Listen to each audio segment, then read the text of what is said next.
Hey there, CJ Math students. Welcome to class for homework S.10, Rational Number Fluency. Go ahead and watch this video if you want a refresher or if you were absent on the 11th when we did this lesson. So you'll notice we're practicing how fractions, decimals, percentages, and even pictures are all equal to each other. And then I want us to get really used to being able to take half of numbers and double those same numbers. So numbers 1 through 7 will give you the exact same answer, but just in different form. And then 8 and 9 will give you an answer that is half the original number or double the original number. So right off the bat, to take what we call an improper fraction, we have a numerator up top that is bigger than the denominator. We want to change it into a mixed number. So we take the denominator just like we would if we were trying to create a decimal out of this fraction and divide it into the numerator. 2 goes into 7 3 times. Put that in red. I'll tell you why in a second. So 7 minus 6 is 1. I put that in blue, and I'll tell you why in a second. So this number up top, that is your whole number. How many times 2 actually goes into 7? The number left over, that is your numerator, 1. And then you keep your denominator. So 3.5 is your answer there. So for another fraction, all I want you guys to do is take your original mixed number and give me another fraction that means 3.5 but maybe isn't simplified. So a perfect easy example of this is just to take this and times it by 2, right? If I did that, not the whole number though, just the fraction. So I'll have 3 and 2 over 4, right? 3 and 2/4 is the same thing as 3 and 1/2. I could easily redo this problem and say, times it by 10, right? And I could get 3 and 10 over 20. It doesn't matter what factor you choose to multiply by, you're going to get a equivalent fraction, right? So for the decimal, this is where it really helped us out to memorize our halves, thirds, fourths, fifths, tenths. So we're going to write the fraction, then we're going to break it down. We have 3, that represents 3 wholes, right? 1/2 as a decimal, we should have memorized is 0.5. So we're just going to now put those together. 3 wholes is 3, 0.5 is 0.5, so 3.5 is 3.5. For another decimal that's exactly equivalent to 3.5 and exactly equivalent to 3.5 and 3/2 and 7 over 2, we just add another 0, right? Because 3.5 is the same thing as 3.50. So just attach a 0, right? I want you starting to get used to this fact that if you see 3.5, that also means 3.50. If you see 3.50, that also means 3 and 1/2 or 3 and 2/4, right? I want you to start getting used to it.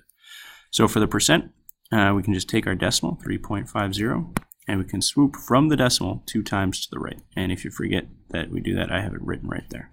So 3.50 as a percent, 350%. And that makes sense, right? Because if I have 3 wholes, I've got to be over 100%. I've got to be at least 300%, right?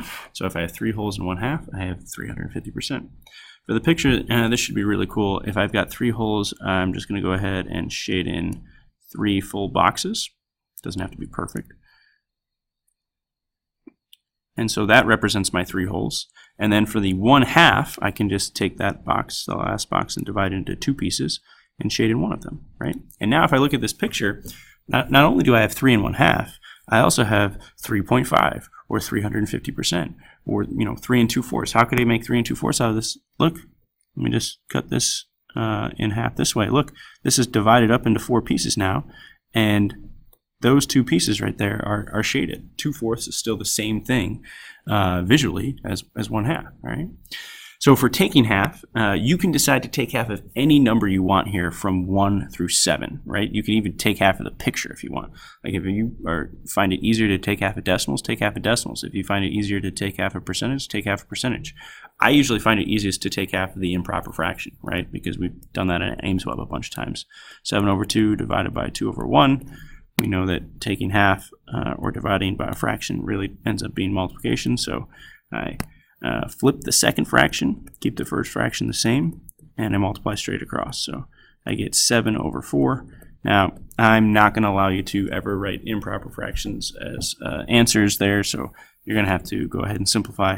How many times is 4 goes into 7? It goes in there 1 time with 3 left over. 1 3/4 is going to be your answer. For the doublet, yeah, you could do the fraction again, right? And in fact, I'll show you 7 over 2 times 2 over 1. There's no flipping involved. You just multiply straight across. You get 14 over 2, and 2 goes into 14 exactly 7 times. right? So 7 could be your answer. You could have doubled the decimal. You could have just said 3.5 plus 3.5. You could have doubled the percent, 350% plus or 350% or times 2. It doesn't matter what you decide to do, right? I'm going to do row B with you real quick, and then see if we can't just show you row C, right? So in row B, again, you're going to start off the mixed number by saying how many times 4 goes into 5? 1 time, with 1 left over. So again, that's 1. That's our whole number with our numerator 1 and 1/4. Okay, you might want to draw yourselves little arrows to remind you. All right, for another fraction, you're just taking 1 1/4. How about this time I multiply it by 4? I don't care. 1 4/16 is the same thing as 1 1/4. 1 2/8 is the same thing as 1 1/4. 1 10/40 is the same thing as 1 1/4. For your fraction, or sorry, for your decimal, break it down. You got 1 whole, and then what is 1/4? Again, this is why it helps to memorize those fractions, decimals, percents, equivalents. 1/4 is 0.25, so you get 1.25. We just attach a 0 for another decimal, and that's going to be 1.250. And then for our percent, just take the decimal and let's swoop 2 times to the right. So once, twice. So I'm going to get 125%. For my picture, I've got 1 whole, so let's fill that in.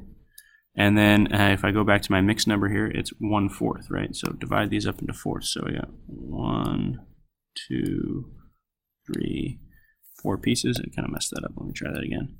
So 1 piece, 1 piece, 2 piece, 3 piece, 4 pieces, right? And 1/4 just means one of them is covered up, right? So that picture, again, it says, 1 and 1/4, right? Also, if you divided up this picture, the top part into fourths, you also get your improper fraction here. Look, I got 1, 2, 3, 4, 5 fourths pieces, right? So I could also say this picture also represents 5 fourths, right? Which is exactly my original improper fraction, right? So for taking half, again, I could decide to take half of the fraction. So 5/4 divided by 2/1. Remember, we're going to flip and change to multiplication. So really it becomes 5/4 times 1/2. Multiply straight across and you get 5/8. That's totally simplified because we don't have an improper fraction, so we're good to go there. How about for the double it? We just do one of the original numbers I have, but for percent, like 125%. That would be easy to double, right? Say 125% times 2, or I could say 125% plus 125%.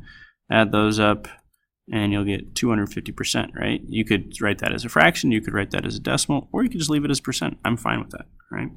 All right, I'm going to show you row C because this video is getting a little long, but then you are responsible for the back. All right, so there's row C. So you'll see again, starting off by changing the improper fraction to a mixed number. Again, multiplying by whatever factor you want. There I did 10. You could do 2. You could do 5. You could do 7. Whatever. Choose your favorite number. 4/5. Again, this is why we memorize our fifths. Gives you 0.8.